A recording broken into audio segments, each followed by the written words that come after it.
Hi, everyone. I'm Steve. I'm here with Dr. Nario, who is with Biointegrative Health Center in Reno, Nevada. Thanks for being here, Doc. Hi, Steve. Thank you for having me again. Always a pleasure. All right. So you can check out all the treatments and things that they do at Biointegrative Health Center. You can find them online. So we're going to talk about Nandrolone decanoate, which is gear, steroid, aka Deca, decadurabolin. So the doctor was just telling me before we turn this on that some things are popping up with in his sphere of things about people using this and so on. So what have you found out?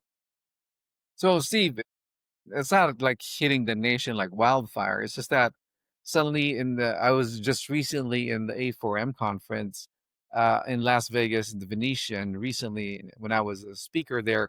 I spoke to a lot of clinicians, and everyone's just seeing it in the clinical setting when their patients are walking through their doors, and now it's making some type of impact in terms of us doctors needing to intervene into this. So, but anyway, today we'll be talking about the compound that lives in a very awkward space between legitimate medicine, misunderstood therapy, and gym locker room mythology.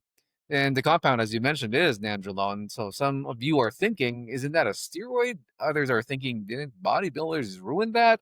And a few of you are thinking probably, wait, didn't this used to be used for bones? All of the above are correct. So today we're going to separate medical reality from Instagram fantasy and talk about where nandrolone actually fits and where it absolutely does not in anti-aging medicine specifically. And again, no, this is not a how-to guide. This is a please understand what your patients are already asking about type of guide. Yeah, I would think you're getting certain types. Eka, nandrolone is old news. I mean, it was around when I was in college, when I was playing football, and when I was bodybuilding. It was very popular, but that was what, 40 years ago. Yeah, 40 years ago. Um, can you tell me what it was created for? Yeah. All right. Well, let's start with maybe let's start with what is nandrolone, right? So nandrolone is a synthetic anabolic androgenic steroid derived from testosterone. So chemically called 19-nortestosterone. And here's the important part of the longevity medicine discussion. It's more anabolic than androgenic, meaning more muscles, right? That's why our athletes like it rather than hair growth, right? That it means also that it's as I mentioned to you, not only muscle but also bone strength. So with less masculinizing activity than testosterone, that's why it's being favored in that aspect. And in plain English, nandrolone is like your testosterone. Testosterone is quieter, more a bone-loving cousin who doesn't yell as much, but they still lift heavy in the gym. So humor, if testosterone is the extrovert of the party, nandrolone is the one in the corner strengthening your bones up. Yeah, so, there's so many products out there that can enhance people that are healthy, that are good for you. There's so many peptides that are so good for your health, and the science proves that. Deca is something that bodybuilders used as one of their main go-tos, I know, about 40 years ago. Those are the things, that Arnold Schwarzenegger and his crew were using that stuff. So, You spilled the secrets of Arnold, though.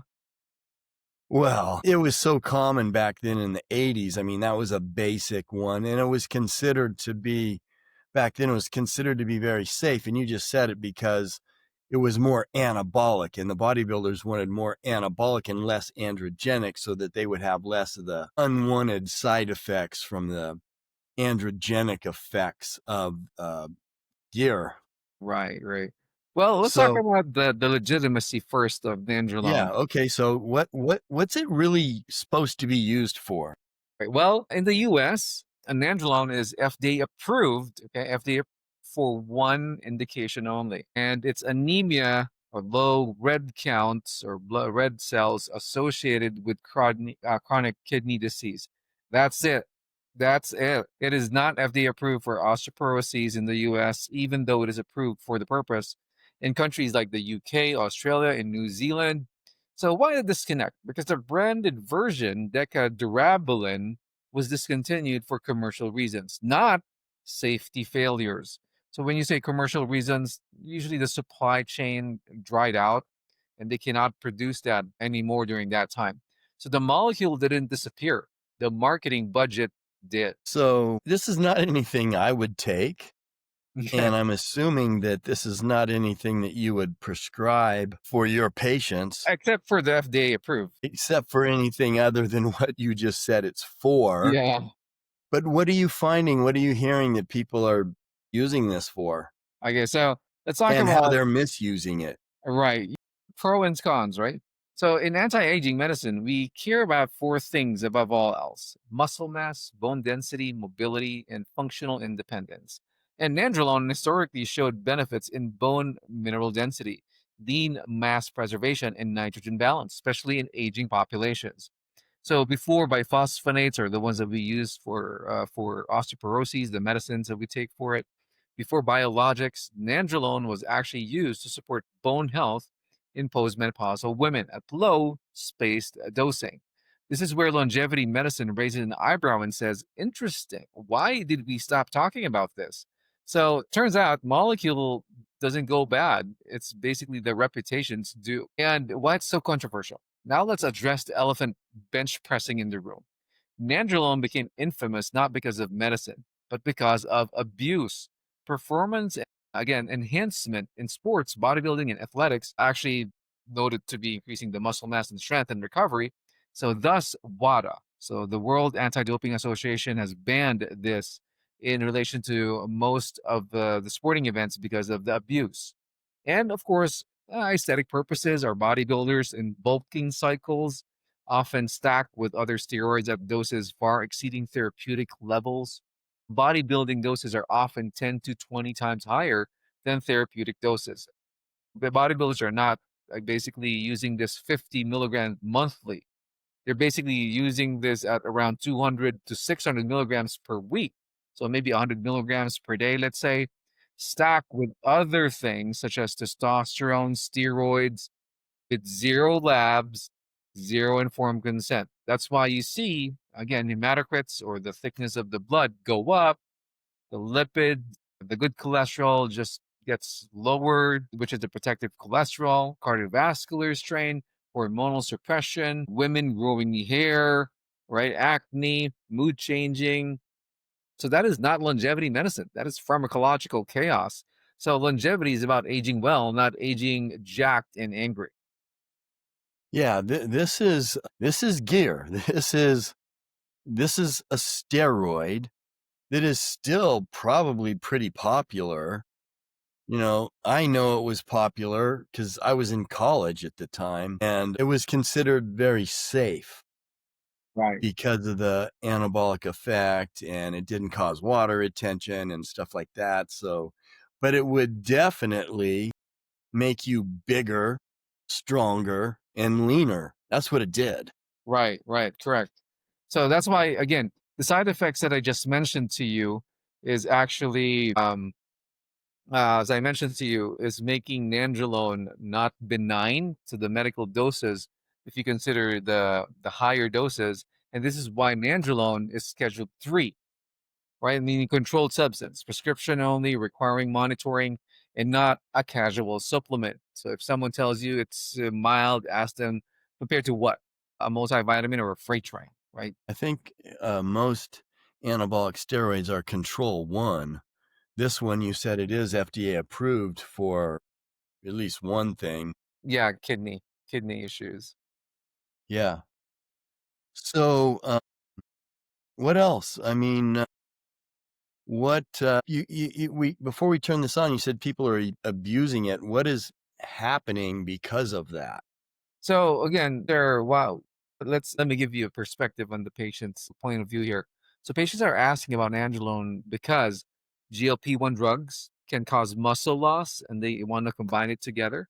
Sarcopenia is finally being taken seriously as we age. Osteoporosis drugs have very bad side effects, And biohackers talk louder than clinicians sometimes. And social media, unfortunately, doesn't understand nuances. So patients here build bone, preserve muscle, feel better, and they don't have the hearing that dose indication monitoring and risk stratification is very important. So where is it a good fit? Maybe that's a better way to answer this. It's better fit with has a role under medical supervision in severe sarcopenia or muscle loss, cachexia. Again, you're getting thinner and thinner, certain bone loss scenarios, and then selected anemia cases. It does not belong in cosmetic anti-aging, DIY longevity stacks, Instagram protocols, because my trainer said so medicine. And longevity medicine is about precision, not bravado. So this may sound like a dumb question, but why wouldn't these doctors just prescribe testosterone, which is a natural occurring substance in the body, completely different than nandrolone decanoate? Why wouldn't they just prescribe testosterone? All right. So the reason for that, Steve, is because of the again what we say the androgenic effects. So when you actually give nandrolone, it's more of anabolic. So when you give testosterone, you're going to be have to being worried about, of course, converting your testosterone to estrogen. For example, now you get feminized, hair growth in areas that you don't want to if you're taking too much, oily skin, acne. So with these side effects that I mentioned with testosterone, you don't get that with nandrolone. You only get really muscles. You're getting strong bones with this. But if you take it too much, as I mentioned to you, which our again public does not realize until, of course, they want to focus first on the physique, right? But once those hematocrits go crazy, the red cells, once the cardiovascular problem starts to hit, it's probably too late because they are taking too much of this because they're medically unsupervised. So this is why the reason why people choose the Nandrolone. So of course it's going to reverse muscle loss. Of course it's going to make you put on muscle. Of course you want to be doing some resistance training too. But can you tell me what is happening to these people who are doing it the wrong way and they're taking too much? What is happening to them? So the reason, well, what's happening to them is actually really it's like a late stage presentation when we see it in the clinics. And a lot of these bodybuilders come in, these are the huge ones who won competitions already, as you said. And they come in here with, for example, the other hormones are now suppressed, right? So when you give steroids, it's basically suppressing now your natural testosterone production, for example, because you have to remember this is a brother or a cousin of testosterone. And then also it's we now it can still, even though it's we're saying that it's not similar to testosterone, it still has that small effect. So let's say prostate cancer. If you are taking this without taking a PSA level, you're definitely going to be putting yourself at risk. So even though we just said it's just focused on bones and it's just focused on muscle, there's still a small amount of this that will definitely be stimulating the PSA because it's again there's a small molecule that is still part of you have to remember it's a small part of testosterone taken out, right? And it's still testosterone. So that's why it's important for men if they're doing this. Uh, and you said there's some doctors prescribing it for older men. I guess you really want There to. is, yeah, I mean, but again, as I told you, the only FDA indication is for the chronic kidney disease. They're basically, I'm not saying putting themselves at risk, but under scrutiny maybe. Yeah, maybe not so advisable because there's so many other ways that you can do that. There's so many other things that you can do to help sarcopenia and muscle loss and in people as they age. There's just so many different ways. It's just, I don't know. It goes back to my days, so it just seems kind of barbaric to me. Sure, I totally get it. Well, Doc, any last thoughts on this topic? So here's the takeaway. Nandrolone is not a villain. It's not a miracle. It's a powerful tool that demands respect. As anti-aging clinicians and patients, our job is not to chase the trends. It's to understand them before they land in our exam rooms.